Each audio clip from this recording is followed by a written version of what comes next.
You want details? Fine. I drive a Ferrari 355 Cabriolet. What's up? I have a ridiculous house in the South Fork. I have every toy you can possibly imagine. And best of all, kids, I am liquid. So, now you know what's possible. Let me tell you what's required. Life advice, rr@gmail.com.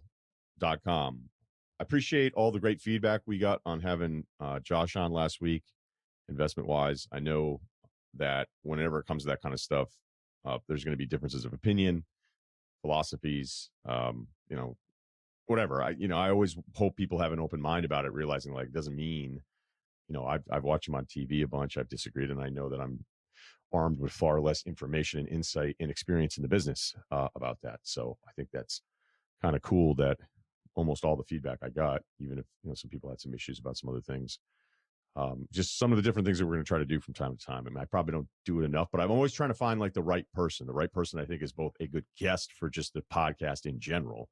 There are plenty of educated people out there that I'll just go, if I don't really have any relationship with a person, or if I'm not 100% sure how they're going to be on the air, like you got to remember that's also part of what we're doing here too. But I just thought he was really energetic, and the advice about the kid going, I'm getting so-and-so's book of business, was amazing, because other guys reached out to me too, and they were just dying laughing, being like, that's so true.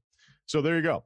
Anyway, so we'll get back to what we're good at here. By the way, weird dream night. I have a couple friends that have rules about sharing dreams, because this is really stupid why this is coming up. So allow me to derail this for a second.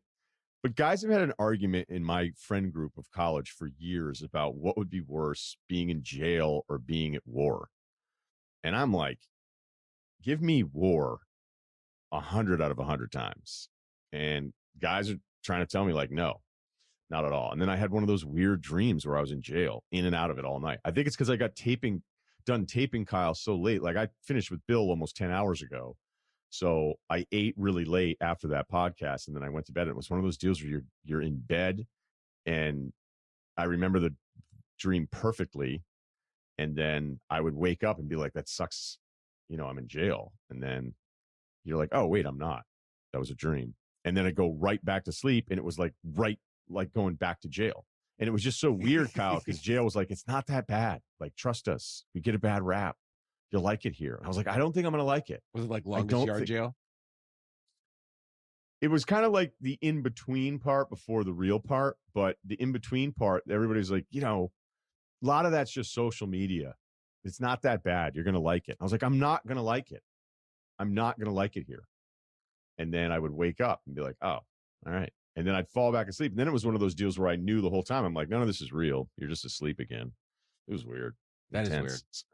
I don't know if I should even be sharing any of that kind of stuff. That's fine. It's not like you're trying to figure out what it meant. I know what you're talking about. You're falling in and out of a dream, and it's like, oh shit, I'm back in this one. It's like I've been trying so hard to get back into dreams that I liked before, and now I can't fucking escape this one. It's strange. Wait, you try to control your dreams? Maybe we won't do any life advice. We'll just interview you. No. I don't want to do a rabbit hole thing, but no, like sometimes there's a dream that's like awesome.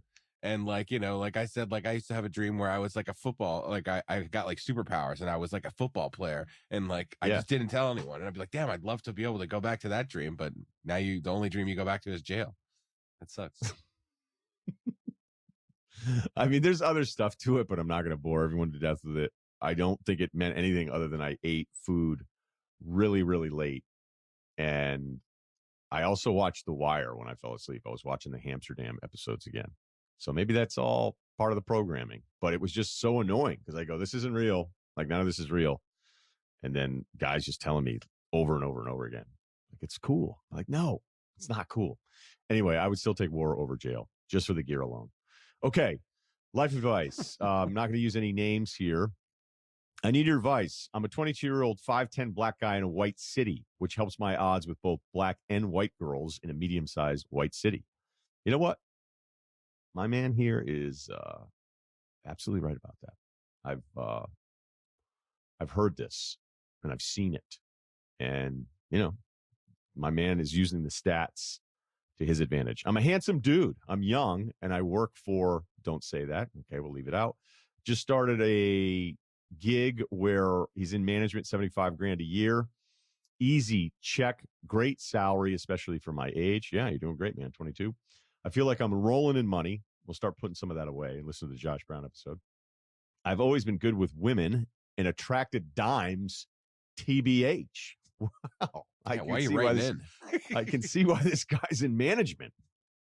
Confidence is through the roof. I've settled down with a great girl, and I'm so happy. I'm going to leave this out. She's got a good job. She's intelligent. She's nurturing. She's also a few years older than our guy here. He said she's hella mature, and she's beautiful. He even attached a pic. Yeah, she's gorgeous, man. And then he asked the question, my life is awesome, right? Here's my problem, bro. I go to a great gym every day at noon. It's right before I have to work during the weekdays. And I don't know. It's my routine at this point. There's a girl named, which we're going to leave out, at my gym who's an absolute smoke show. He attached a picture of the girl from the gym as well. And yes, she is also attractive. Ryan, she is so bad. That means good, folks. She constantly asks me to spot her on squats. Like, come on, bro. Yeah, that was always awkward. Whenever I was asked to spot somebody I didn't know, male or female, just be like, getting in there. And even it suggested we become workout buddies and lift at the same time. What do I do, man? I love my gym and I don't want to switch, but if I stay around her, I'm eventually going to slip up. I love my girl, but this girl is a stallion. Please help. Where do I go from here? I tried talking to her, but she straight up said she doesn't care if I'm in a relationship. Help. I love my girl, and I hate that I'm considering this, and I'm really just worried I'm going to slip. Okay, man. Well, the first thing I would do is delete this fucking email. All right? Delete this from the sent file. But you just said it yourself. You said you're so happy. You said you're so happy, right? You got all these things that are working out.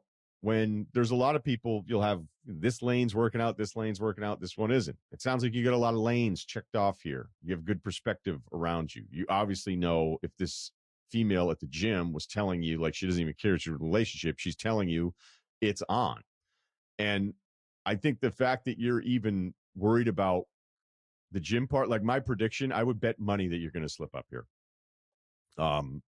Because I know what it's like to be a guy, and I know the rules that you'll kind of apply to yourself when it comes to stuff like this. And then ultimately, I don't want to go too deep in the weeds in there, but it's kind of like the guy that is a serial cheater, right?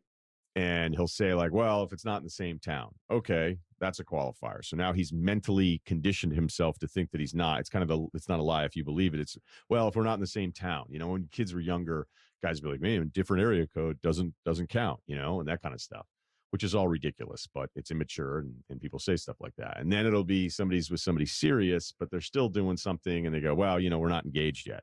And then they're engaged, and then it's like, well, we're not married. And then they're married, and it's like, well, I'm not going to do anything once we have kids. And you just keep pushing. It's not even the goalposts in this case. It's pushing the standard of what you think you morally have to address. You're just putting that off more and more and more. So the fact that you're like, I love my gym.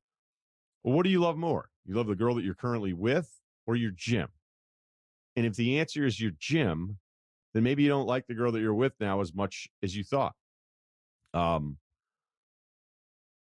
can't just go at a different time. I mean, it's the only time that you can go. But here's the problem.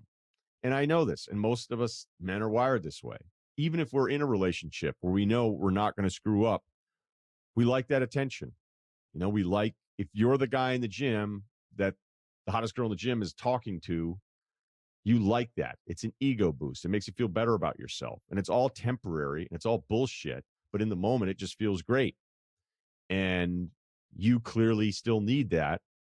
But what you're trying to do is you're trying to serve two different parts of your ego at the exact same time. Because if you're telling me that the main girl that you're with is smart, nurturing, you just said, I've settled down with a great girl, man, and I'm so happy. 3 sentences later, you're talking about the chances of you cheating on her with a girl at the gym who asked you to help her in the squat rack. So I think I already know where you're going with this. And at 22, I could say you're probably too young to really realize what it means to have somebody great in your life and be so happy. But that's not fair either. And it's also, there's plenty of guys that are 40 that say the same shit. and then still screw up. So if the person that you're with is something that makes you happy long term and around the clock in good times, bad times, right? As cliche as that sounds, whatever satisfaction you're going to have from going astray here, it doesn't really add up to what you have now. But, most of our minds won't really work that way. In the moment, you're not going, well, geez, this is a temporary, this is all really cool in the moment, but this won't mean anything, because then there's also the other side of it. And it's impossible to kind of put yourself in that position. Is obviously, what if she did this to you? You would freak out. And what happens if she found out and she's like, all right, later, man. She's older than you. She's mature. She's got a good career. She can meet somebody else. And she tells you, like, see you later. You slipped up. I'm not doing this. And the fact that you're going to have to deal with the guilt of hiding it or figuring it out and all that kind of stuff, and being younger and changing your bed sheets all the time because you're afraid of a stray strand of hair. You know what I mean? Like, shit gets old, but you're 22, so it's not old to you yet. Kyle? Yeah, that sucks, but I think you could decide that, everybody makes mistakes, and you could decide that, like, you're the age, like, with life advice and stuff. A lot of the stuff that I like people enjoy from me is like the mistakes I made. I'm to the point now where I can say, like, yeah, I wouldn't do that now. So not that it would be an awesome story to tell how you cheated on your girlfriend with this hot girl at the gym, but you can sort of decide right now if you're at the age where you're not going to be making those quote unquote mistakes. So, you're in control of your own destiny, and, I'm in control of not stealing GPSs at the age of 27. So, like, you can just, you can totally feel good about yourself here if you take a certain path. That's all I'll say. You're not out of control of this. No, you're in control, but you're not. You're right. It's really, really easy for everybody to say, hey, here's what you should do and here's what you shouldn't do. And if everybody just followed that, we'd all be a little bit better off. But there's a reason why when you walk into a bookstore, there's a million books to help you, and they just keep selling over and over and over again. And they're all saying the same stuff. So there's nothing like the power of buying a book being like, tomorrow, day one of the rest of my life. Life advice book series next summer? No, I'm actually Ringer in the middle books? of something. Yeah, it has nothing. It's not. That would be the worst if I were doing all of these and just putting them in chapters. Just publish and books. all these emails. Yeah, and then be like, I didn't even have to write anything. That'd be incredible. That's like a good second book idea. Like, yeah, I'm kind of out of ideas. All right, here we go. Another one. No name. No shit. Stats are unimpressive. 34, way past my physical prime. Stay in shape, do well enough with the ladies. Wow, we got some real swingers on the pod today. I have the dating equivalent of the old man hoops game where there's nothing flashy about it, but I can still knock down some proverbial buckets, as I know the dating game so well at this point. All right. Recently, I've been dating a girl I really like, and everything's going great. Problem is, we're getting to the point of meeting friends, and I'm not sure whether I should be proactive about telling her of a past fling who's still sort of around. She's one of my fringe friends, not core, but still around from time to time. She and I hung out for a while last year. Was basically, hey, it's quarantine, and this is easy, convenient sort of thing. No one's judging. I called it off at the end of 2020. No hard feelings. Now I'm wondering whether I need to tell the new girl at all of this proactively, or whether I don't tell her and hope she never finds out. But then if she does, she might think I was trying to keep it from her. The other girl isn't going to be at small dinner party size group stuff. When it comes time for the 4th of July type larger gatherings, she's enough of the group to get that kind of invite. Thoughts on letting sleeping dogs lie or proactively telling her something she may never have learned? All right, the first thing is you didn't do anything wrong. All right, everyone has a history, and you're going to have a history at 34. So you have to, judge, because this is another thing men do. Be like, oh, I don't know about her, history. And then it's like, yeah, what about yours? You ever look in the mirror? So everybody has a history to a certain point. And I don't think it's something that you should, I think you're a little too worried about this than you should be, to be honest with you. Now, I think it's cool that you're kind of concerned. So that shows a good side of you, that you're caring, you're aware of people's feelings and all that kind of stuff, right? But what I think is impossible to predict here is, how well do you know the girl that you're with? Because this can go a bunch of different ways, and they could be good or they could be bad. Because if you tell her, she could say, well, is he telling me because he cares about her still? right? Or she'll go, oh, who cares? Like, I've hooked up with this guy and this guy. And you're like, oh, okay. What do you owe the person that you just started dating? Do you owe the person beyond dating? Like if you were to marry somebody, oh, hey, by the way, and then it could be too late, right? Like, I can't believe you never told me this, especially if it's somebody significant. But it doesn't sound like this girl, the previous, let's call her the COVID girlfriend, it doesn't seem like she's enough of the group that it's ever really going to matter that these two, the girl you're dating now and the other girl, have any history together whatsoever. So, yes, trust me. Nobody wants to be the guy at, let's say, a couple solo cup barbecue deal, and you're kind of the new guy on the scene and you're dating a girl, and then she's showing you around, and there's that one guy named Steve who's looking at you a little sideways, like, oh, hey, and you're just in your head going, all right, something's going on here. Like that part sucks. But I don't know if the COVID girlfriend is going to be like that, if she's going to care.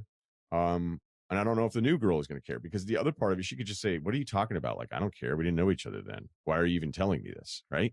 And then that backfires. But then if you do tell her, she could maybe be really upset about it, even though it wouldn't be fair for her to be upset about it. So I'm leaning towards, don't worry about this that much. You're overthinking it.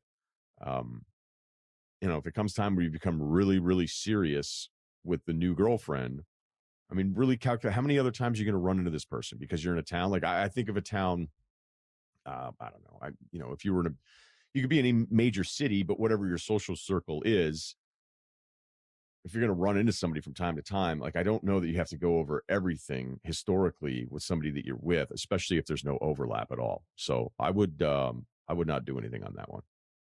Or say nothing unless she's the type that's going to like drunk dial you or show up to your house at midnight with a boombox. Like, you're never going to have to worry about this. Just leave it alone. You have the right thought. What's that in reference to? Was that a John Cusack thing? Didn't he show up with a boombox outside somebody's window? Say anything. Yeah. I just couldn't believe the reference. It's probably just a meme reference for you, though. You've never seen the movie. God, I hate that you're fucking right about that, honestly. I mean, I think I've seen a clip on Fandango or something, Oh, well, then you nailed it.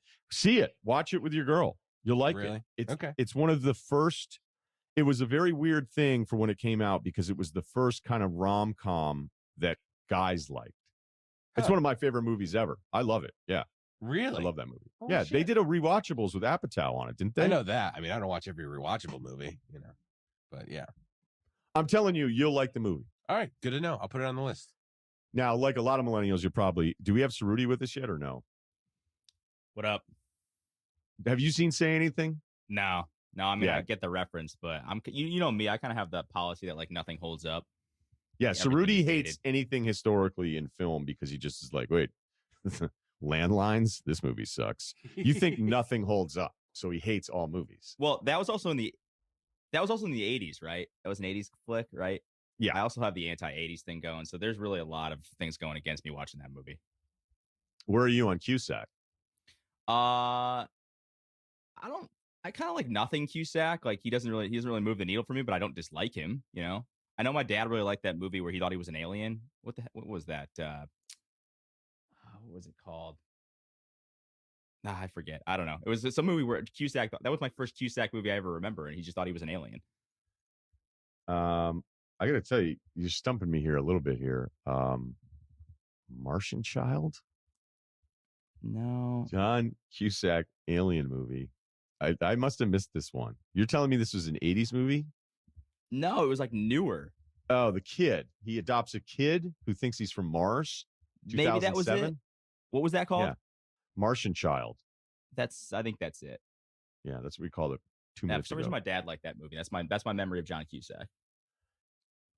Well, I'm going to go ahead and tell you that might be why it didn't take for you. All right, that might a movie Not his where he best adopts work. right. He adopts a kid.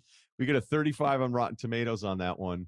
I had never even heard of it, and I'm a big fan, but I knew that would have been one. I don't even remember not being interested about it 14 years ago. The funny thing is, Cusack would have been your guy if you were in the 80s. Knowing you the way I do, Cerruti, that would have been your kind of guy.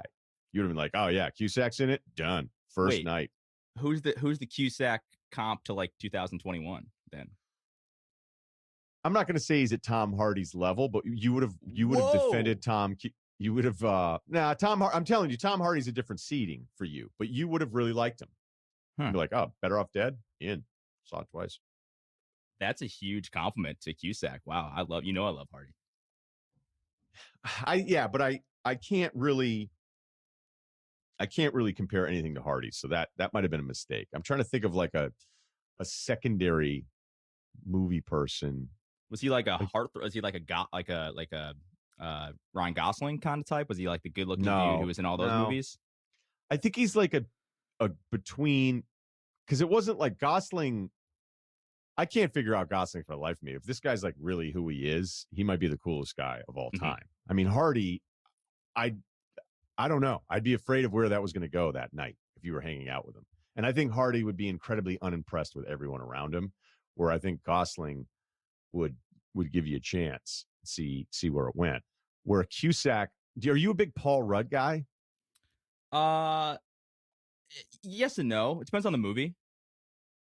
Yeah, I think Paul Rudd's a better comp for Cusack. Okay, it's not Hardy. That's a good comp. That's a big deal. I get that. When I say Hardy, I don't want to catch any shit saying Russillo compares Cusack to Hardy. I'm simply saying how much I know I love Cerruti, loves Hardy, and defends him at all costs. It is and true. I think if you were around eras ago, you'd be just saying like, yeah, are you kidding me? $2. I'd be at parties talking up Cusack. Interesting. Yeah. You'd be like, look, I think you'd be saying between Grosse Point Blank, Better Off Dead, say anything. You'd be like, the guy's really versatile. That's all I'm saying. Right. Could not see Cusack playing Bane or any villain in a Batman. No. That's not what I'm doing. Not what I'm doing. Check out Grosse Point Blank. That one still probably holds up a little bit. But I really liked it when it came out, so I've seen it multiple times. I think that was a solo theater experience while I was still in college or the year after. I'm not sure. All right, really interesting dialogue here. Our man is from Iowa City, home of Ryan's 12-0 Hawkeyes. 6'6", 190, lean, bench 195, 5 reps, 5 sets. Good for you. I would start trying to find a way. If those 5 reps are clean for those 5 sets, I would rather get you to like 205, 5 reps, 3 sets, and then see how many you can do on sets 4 and 5, and then hope you can get 205, 5 or 5. Just keep going. 312 marathon. All right, I'm not going to talk to you about fitness anymore. Jesus, that's amazing. Decent in hoops. I would hope so. All right, so this guy's doing well. My wife and I have a 6-month-old daughter. She's incredible. Kind of weak on the bench. That's not me. No. But we were struggling to find time to work out the way we used to. While I can sneak in a jog or take my daughter out in a running stroller, I cannot get to the gym for lat back by try day. Don't get me started on missing the squat rack. As an ectomorph, I'm one missed lift from looking like a string bean. Between my career and family, I could just not justify the gym commute. Last March, a couple with a 1-year-old son moved in across the street. We have a lot in common, get along very well. We have had each other over for dinner. I helped the husband install cabinets. I even let them borrow my snowblower and power washer. There are talks of a lake house weekend getaway this summer. You know it's real if you're talking weekend lake house together. Last month, we were in their basement, and I saw the Holy Grail, a Rogue squat rack, barbell, and bench. They even had a nice rubber floor tile set up for deadlifts. I commented on how jealous I was that we didn't have any space for a home gym. The husband said I could come over anytime to use it. The offer was nice, but did he really want me in the basement working out at 5:30 a.m. before work? No. Where's this going? Last week, I took him up on the offer, and I excitedly went over, and my daughter fell asleep. Oh, so he did invite him over. See, I thought this was going to be, should I ask him if I can lift at his house? Because I was going to say, if you're this kind of like fitness guy and you're doing a lake house, and he hasn't offered you to come over, like, hey, you can come over, use this whenever you want. Because that's a weird setup. Like, I'm close with somebody in my neighborhood, and I want to be able to say, like, hey, you can work out in my garage whenever you want. But then I also realize with my taping schedule, that might be something that I don't want to do. So I didn't offer. Now I feel like a jerk, and hopefully they won't hear this on the podcast. So he goes over. He goes, I excitedly went over after my daughter fell asleep. On arrival, my fantasy was quickly shattered. He only had a set of 25, 10, and 5-pound plates. Altogether, he had 125 pounds. I can do I can do it light, do it right for only so long. After the workout, the dad said, come over anytime, but now I'm not sure that I want to. So he has a Rogue rack with bench and barbell, and it only goes to 25, 10, and 5. After the workout, the dad said, all right, we already said that part. Here's my question. Is it weird if I buy a set of plates to bring over and start using their home gym setup on the reg? Am I gym shaming him? Could I gift him 45-pound plates knowing that it's for me? As previously mentioned, I have helped a decent amount with projects and freely lent my tools. I would like to think you could just buy the 45-pound plates and say, these are yours. These are my gift to you, but also to me. If you guys are talking lake house, I think that's acceptable. Now, we all know that we're all different, and any of these circumstances that anything could go in a number of different ways, where if you bring over the 45-pound plates, then he says to his wife, he's like, I used to like them, but that was weird. And you're like, what's weird about it? Because here's what's crazy about all of us, is the one thing could happen and we could describe it in completely different ways if we want to. Because if they wanted to be offended by it, they could, even though you're gifting him something that usually costs, if they're decent, a couple $100 here. And you'd have to think that at some point, if he has a Rogue rack, that he would want more weight, but clearly he doesn't want more weight. So now that's difficult. So yeah, it's kind of selfish, but it's also a gift. So there's a lot of different things at work here. I personally would say, hey, here's some 45s. I'm going to use these. But again, if you're going over there working out like crazy all the time, that might get old too, because it sounds like you're really into it. I would try buying the plates. I think a lot of people are going to disagree with my advice on this one. I would try buying the plates. They're his, by the way, but I wouldn't overextend my welcome on how often I went over there. All right. And maybe there's a way where you could say you're training for something. Ooh, there you go. So look, you've done marathons. You got good marathon numbers. You'd be like, look, because of everything that's going on, I just want to throw a little more weight around because I'm training for this thing. So now you have kind of a built-in excuse for why you're not really gym shaming him, but that's just not a lot of weight. That's really weird.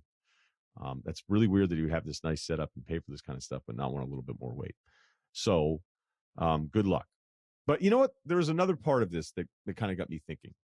As all my friends have now gone through the kid deal decade plus, every couple falls into like two categories. The couple that has kids that thinks they can never do anything, and the couple that has kids that find a way to still do stuff.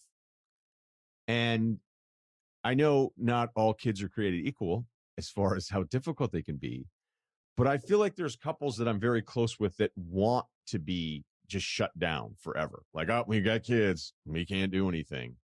So, your wife, 6-month-old daughter, you want to pitch in, that's great. I don't know what the breakdown is. I would tend to believe at this stage, at 6 months, the daughter's more connected to the mom. That's just science. But like, you just can't go to the gym now. You just can't go to the gym. There's other people at the gym that have children, I believe. I could do a polling of this, but maybe this sounds like a non-parent, but I'm just always surprised how often I could tell, like, wait a minute, they go to Mexico and they go nowhere and they both have a 1-year-old. And the one couple that goes nowhere is like, we can't go anywhere. And then the other couple's like, no, we just figure it out. We're not going to just shut down our lives. So yes to the 45-pound plates, but maybe yes to the gym membership again. lifeadvicerr@gmail.com. So Rudy, where are you on the kid stage? Is that a bad question? TBD, I guess. I don't know. Yeah. Pandemic probably got retract things that off a little bit, but yeah. At some point in the future, I don't know. None of my friends have kids, so I don't want to be the first friend to have a kid. Is that weird? I don't know. I just feel like it's weird. Like, none of my close group of guys, like, I have friends that are girls that have kids, but it's different. Like, I have a core group of like 4 or 5 guys, and I don't want to be the first. I don't know. Just a weird. I'm in my own head about it. That seems like a dumb reason. Really? I feel like you'd align with me on that. Okay. Why would I not? Why would I care about being the first? I don't know. Because then, like, it's like Strudy's not gonna be able to. This isn't a water slide. Because then I'm not going to be on the Xbox as much. I'm probably going to get judged. Like it's it becomes a thing. Then I'm like kid guy, and I'm not as cool, and like I stopped being asked to hang out with people. I don't know. I'm all in my head on this. Obviously, You've really thought about this a lot. I have. No, Wow. I'm not joking. You think guys are just gonna stop texting you all of a sudden because you have a dependent? Yeah. Or they'll just they'll do something cool and they'll be like, he's probably got a kid. He's probably out. Even though maybe They I don't could wanna be ask out. you.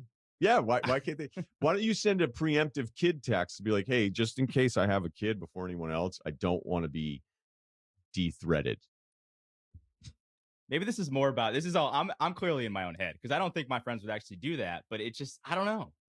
That's what I've thought of for the last couple of years. Like, can one of my kids can one of my friends have a kid first so then I could have a kid? Your stuff is always so good. This kind of blows my mind how insane this is. This is ridiculous. Imagine like your buddies just having a couple pops around the old campfire and they're like, you hear about Cerruti? Be like, yeah. He had a kid. Be like, yeah. Not invite him to this anymore. Lose his number. You hear what Cerruti went and did? Yeah, he had a kid. Is that why no one's calling him? You figured it out. Yeah, I wouldn't worry about it. I'm not telling you to go ahead and now have one next week or something, but of all the concerns that you'll have, the stresses of being a parent, that should not be one that's high on the list. All How right, about you, fair enough. Kyle? You don't have a kid, do you, Kyle? In a word, no. I do think that it's funny that Cerruti's been to a million weddings and has no friends with kids, and I've been to no weddings and all my friends have kids. Who's doing it wrong? It's not that I don't have friends with kids. It's the close group of guys, the guys that I play Call of Duty with, the guys that I play FIFA with. Like things would change if I had a kid. Yeah, we're on the same page. I got it. Yeah, it's just I don't know. Clearly I'm wrong on this one, and I'm way too in my own head. But you see what I mean? Like, I'll have friends that'll be like, oh, I can't play FIFA. Like, why? Like, I have a kid now. And I'm like, you can't play a video game for 30 minutes because there's a child there. Like, I understand. Look, I'm the oldest of 5. I'm not an idiot when it comes to the constant demand. Like, nothing is funnier than when you show up to somebody's house and it's a mess and they're like, sorry. And you're like, what are you talking about? Sorry. You have kids. They're not worried about the decorative stuff going on here. And that's why I also think some people that like do like home furnishing and all that kind of stuff. And then it's like, okay, but I have kids running around. Like none of this works. I thought about it the opposite way too, though, that if I did have a kid, because I'd be up at like weird hours and stuff and probably wouldn't be sleeping as much, I might actually have more time to play Call of Duty, but it would be like at 3 a.m. and my friends wouldn't be up. So then it's like I'm playing solo Call of Duty West Coast Kyle. Warzone. California friends are up. That's true. I'll call Kyle playing midnight. I'll tell you that much right now. Just think how good your hip flexors would get because you'd have the kids sleeping in one of those weird wheeled strollers that just smashes into stuff, and you'd be playing FIFA, and then you'd just be switching legs back and forth as you just rock it back and forth. Yeah, my KDR in duty would be the best it's ever been. There you go. All right. I think we covered it a lot today. I think we're good. That is a podcast, and I'm every Sunday with Bill, so check out the Bill and Ryan deal on Sunday night, and then we're going to be Tuesday, Thursday now, probably through NBA free agency that takes us into July. So that is the new schedule instead of every other week jumping around. So again, subscribe, spread the word. Ryen Russillo podcast. Big shouts. Steve Cerruti, Kyle Crichton. Couldn't do this without you. Impossible for this production to happen. Thank you.